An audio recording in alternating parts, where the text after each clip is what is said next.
Selamat siang teman-teman sekalian. Pada kesempatan ini kita akan membahas masih tentang Mula Sadra. Kemunculan seorang figur dengan kapasitas intelektual dan spiritual seperti Mula Sadra di Persia pada periode Sapawi jelas menunjukkan adanya kehidupan suatu tradisi intelektual yang kuat yang memungkinkan baginya untuk tumbuh dan berkembang dengan baik, yang kemudian mendorongnya untuk tampil ke permukaan dengan membawa arus-arus yang terdalam dari tradisi filsafat. Kehadirannya tidak terisolasi dan tidak bisa dipisahkan dari tradisi yang melahirkannya, yaitu Masaiyah, peripatetik, dan Isrokiyah, iluminasionis, dan Irfani, gnosis, sufisme atau tasawuf, dan kalam, teologi Islam. Dengan seluruh variasi yang terkandung di dalamnya berkembang secara luas selama 4 abad sebelum Mula Sadra. Di samping itu, keempat aliran tersebut saling mendekat satu sama lain, sehingga mempersiapkan dasar baginya untuk kemudian menciptakan suatu sintesis besar atau grand sintesis. Untuk mengetahui latar belakang intelektual Mula Sadra, perlu diketahui terlebih dahulu perkembangan dari masing-masing aliran tersebut dan interaksinya satu sama lain selama periode kehidupan intelektual Islam yang sebenarnya demikian kaya tapi juga paling diabaikan, yaitu mulai abad ke-7 Hijriah atau ke-13 Masehi sampai abad ke-10 Hijriah atau ke-16 Masehi. Latar belakang ini akan memperlihatkan mata rantai yang menghubungkan Mula Sadra dengan warisan tradisi pemikiran sebelumnya. Meskipun belum terbuka sepenuhnya, berbagai penelitian historis dan filosofis yang dilakukan selama lebih kurang 4 dasawarsa terakhir telah mulai membuka cakrawala terhadap segi-segi tertentu dari tradisi tersebut. Berikut ini akan diketengahkan secara garis besar mengenai perbendaharaan dan kebangkitan intelektual Islam di belahan timur, khususnya Persia. Dimulai dengan tradisi peripatetik, seperti diketahui, karya-karya dari para guru yang lebih awal dari aliran ini, terutama juru bicaranya yang paling terkemuka, yaitu Mula Sadra.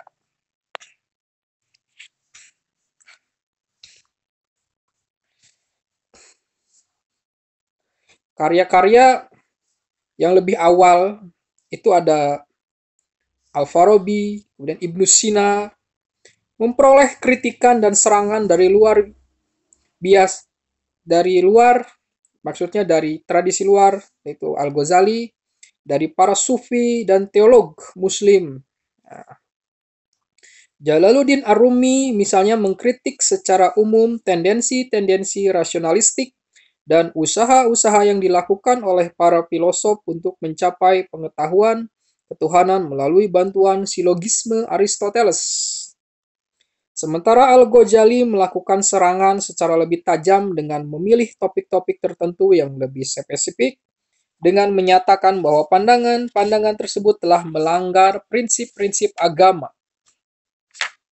Sedangkan Fakhruddin Ar-Razi dengan menggunakan analisis tekstual memilih karya terakhir Ibnu Sina, Isyarat wa Tanbihat, untuk dikritik secara terperinci, menganalisinya halaman demi halaman bahkan sampai setiap kata dan frase. Dalam perkembangan berikutnya pada abad ke-7 Hijriah atau ke-13 Masehi, Nasiruddin At-Tusi menghidupkan kembali ajaran Ibnu Sina dengan menangkis serangan-serangan tersebut, terutama di dalam karyanya yang berjudul Syarah al-Isyarat, yang merupakan karya penting dan paling menonjol dari kebangkitan kembali filsafat peripatetik. Nasiruddin Tusi, karya monumental tersebut setara dengan karya-karya sendiri yang mengikuti ajaran Ibnu Sina. Demikian itu Nasiruddin Tusi. Nazmuddin Dabiron Al-Katibi sebagai seorang filosof yang sejaman dan merupakan sahabat At-Tusi menyusun sebuah risalah besar mengenai pemikiran peripatetik yaitu Hikmatul Ain, dan Ashiruddin Al-Abari menulis kitab Al-Hidayah. Kedua tulisan tersebut hingga kini masih menjadi teks-teks yang favorit tentang filsafat peripatetik dan tetap diajarkan di berbagai madrasah. Sementara itu, Kutubuddin As-Siraji yang merupakan kolega dan sekaligus murid dari Tusi menulis Duratul Taj li Guroh al-Dubaj dalam bahasa Farsi. Sedangkan Kutubuddin As-Siraji menulis Al-Muhkamat Baina Syarah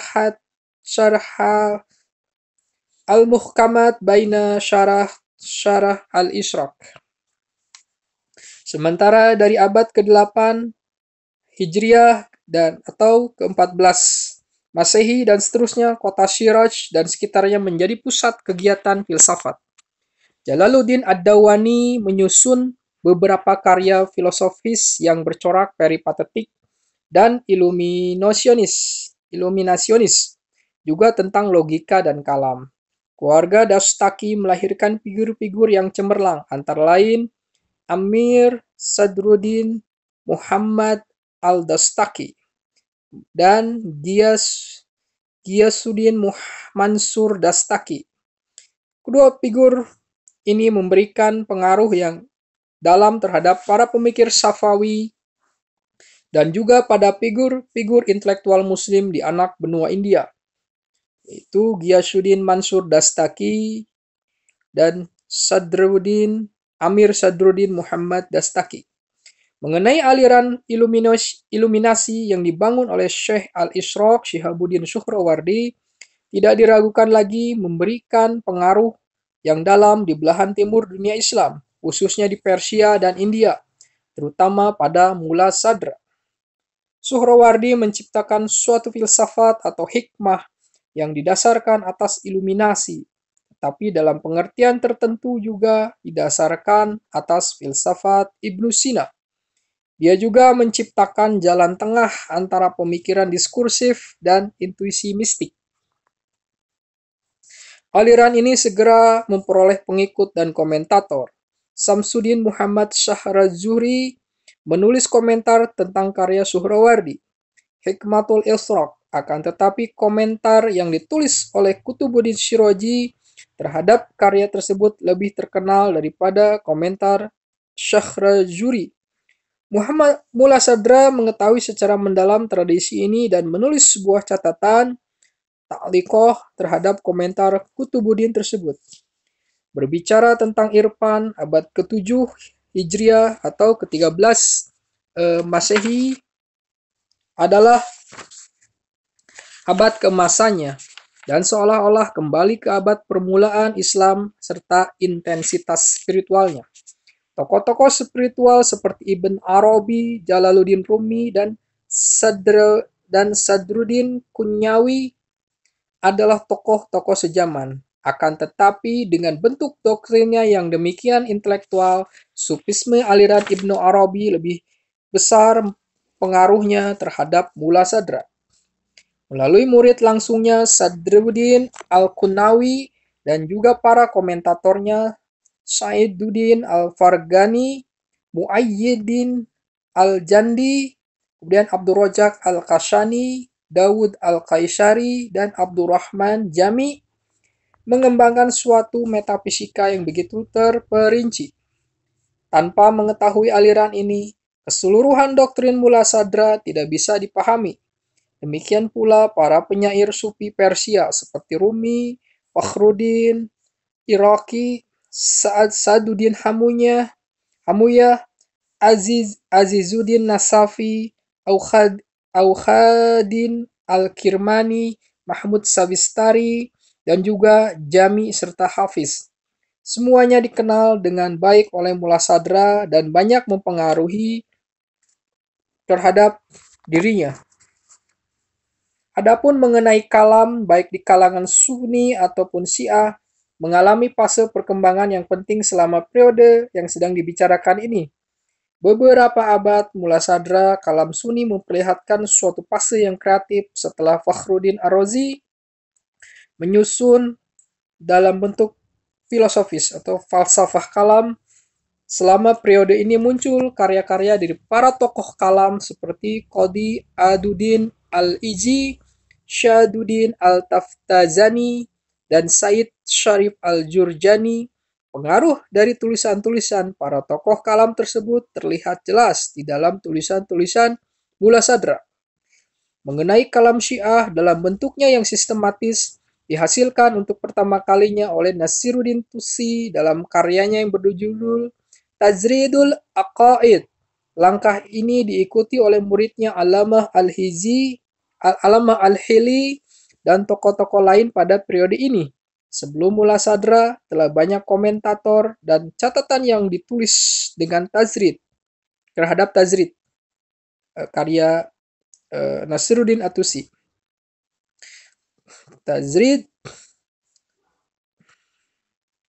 Tajridul Aqaid. Komentar-komentar ini yang sebagian besar masih belum tersentuh membentuk garis batas antara kalam dan filsafat dan mengandung sejarah penting pemikiran Islam selama 4 abad. Pada periode yang demikian produktif itulah keempat aliran pemikiran Islam sebagaimana telah dikemukakan terdahulu memasuki alam pemikiran orang Syiah. Fenomena ini penting bagi artinya untuk mempersiapkan dasar bagi kebangkitan kembali dinasti Safawi dengan warna Syiahnya yang khas. Selama periode ini, ketika Ismailisme mengalami kemunduran sebagai akibat kejatuhan Alamut, Syiah Imamiyah menghasilkan karya-karya filosofis yang fundamental. Figur terkemuka pada periode ini adalah Syed Haidar Amuli, yang berusaha mengharmoniskan Sufisme dan Syiisme, menunjukkan kesatuan yang esensial antara keduanya, dan menegaskan bahwa Syiisme dan Sufisme adalah identik. Menurutnya, seorang yang beriman sejati adalah yang telah melampaui berbagai ujian, yang memadukan ajaran syariah, thariqah, dan hakikah, atau antara praktek, disiplin, dan penghayatan mistis di bawah bimbingan dan tuntutan dari 12 imam. Oleh karena itu, menurutnya Islam yang sejati bukanlah Syiisme yang hanya menekankan aspek legalitas, melainkan Islam esoterik yang diperoleh melalui para imam. Tema inilah yang mendasari karya agungnya Jami' al-Asrar wa Manba'ul Anwar. Ia juga merupakan salah seorang komentator Fususul Hikam dan memainkan peranan penting dalam penyerapan ajaran Ibn Arabi ke dalam perspektif intelektual Syiisme. Meskipun barangkali merupakan tokoh terpenting, Haidar Amuli bukan merupakan satu-satunya figur dalam proses ini. Ada juga tokoh-tokoh kalam Syiah lainnya yang memiliki kecenderungan terhadap Sufisme atau beralih ke filsafat Isroki atau Masya'i, dan sebagian lain berusaha mengharmoniskan seluruhnya.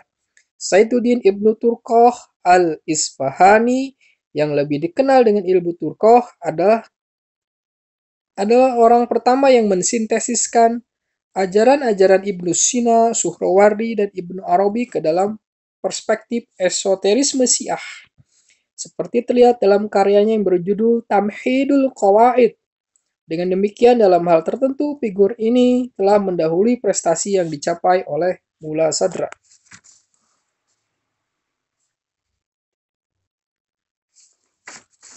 Figur kedua dalam kelompok ini adalah Ibnu Abi Zumhur al-Akhsya'i, yang dalam kitab Al-Mujli memperlihatkan interpretasi Syiah terhadap Sufisme Ibn Arabi, seperti halnya karya Ibnu Turkoh di dalam kitab Maslikul Afham fil Ilmul Kalam.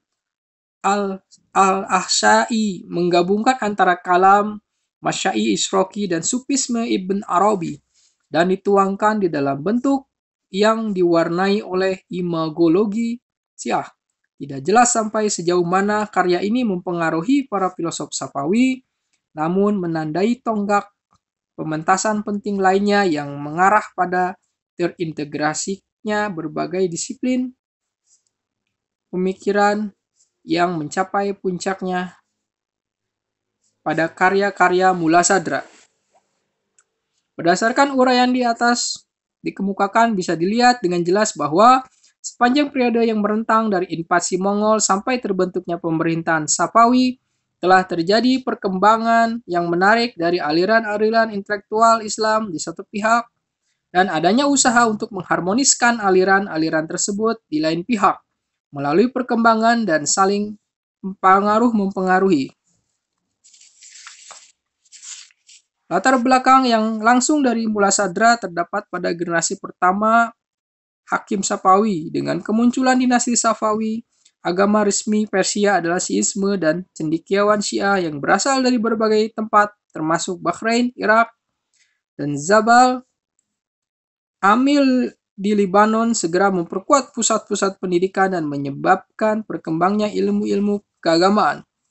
Kebangkitan kembali Syiisme itu memungkinkan terjadinya kebangkitan kembali ilmu-ilmu intelektual karena ilmu-ilmu tersebut memang berkaitan erat dengan dimensi Syiah sejak abad awal sejarah Islam.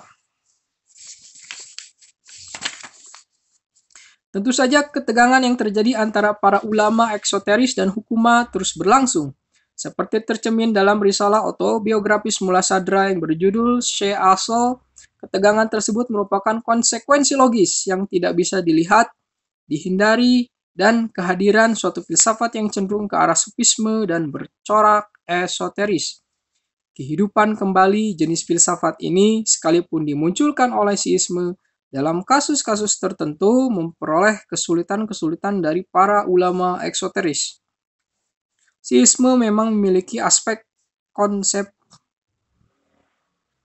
esoterik dan eksoterik serta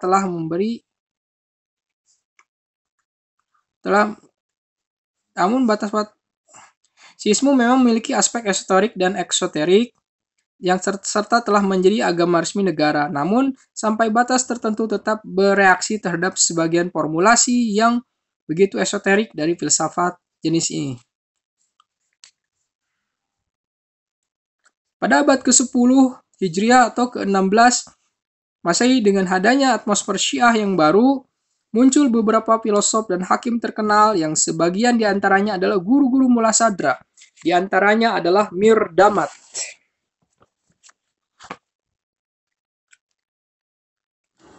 Adalah yang terpenting sebagai pendiri aliran Isfahan, yaitu Mirdamat, di mana Mula Sadr dilatih berkat perlindungan dari otoritas kakeknya Al-Muhaqiq Al-Karhi dan kemampuannya dalam menguasai ilmu-ilmu keagamaan serta kesalehannya. Ketika Mula Sadr muda datang ke Isfahan, dia memasuki suatu iklim di mana ilmu-ilmu intelektual, al-ulum, al-aqliyah bisa berjalan seiringan dengan ilmu-ilmu keagamaan. Dan terdapat guru-guru yang menguasai dengan banyak dan baik bidang ilmu tersebut. Oleh karena itu, untuk melihat latar belakang Mula Sadra, harus lihat terlebih dahulu perkembangan kalam, filsafat Islam, dan sufisme. Mula Sadra adalah pewaris dari perbendaharaan intelektual yang luas dan memahami berbagai